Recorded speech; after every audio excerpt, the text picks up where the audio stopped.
ময়নাতদন্তের জন্য তাদের মৃতদেহ ব্রাহ্মণবাড়িয়া জেনারেল হাসপাতাল মর্গে রাখা আছে। মর্গের সামনে থেকে বিষয়ে বিস্তারিত জানাচ্ছেন আমাদের পূর্বাঞ্চলীয় ব্যুরো প্রধান পীযূষ কান্তি আচার্য। আমি এখন আছি ব্রাহ্মণবাড়িয়া জেনারেল হাসপাতালের এই মর্গের সামনে।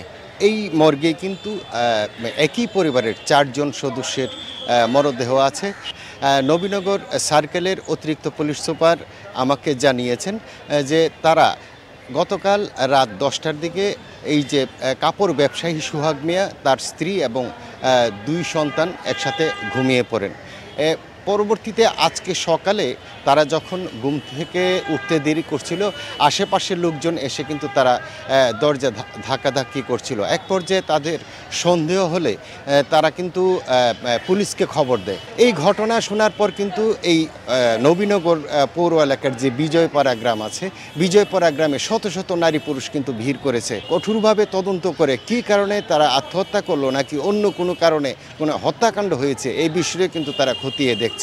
তো আজকেই এই কিছুক্ষণ আগে এই লাশগুলো এখানে মর্গে এসেছে এবং আজকেই তাদের এখানে পোস্টমর্টেম করা হবে বলে এখানকার ডাক্তাররা জানিয়েছে। তো এই ছিল আমার কাছে ব্রাহ্মণবাড়িয়া থেকে সর্বশেষ।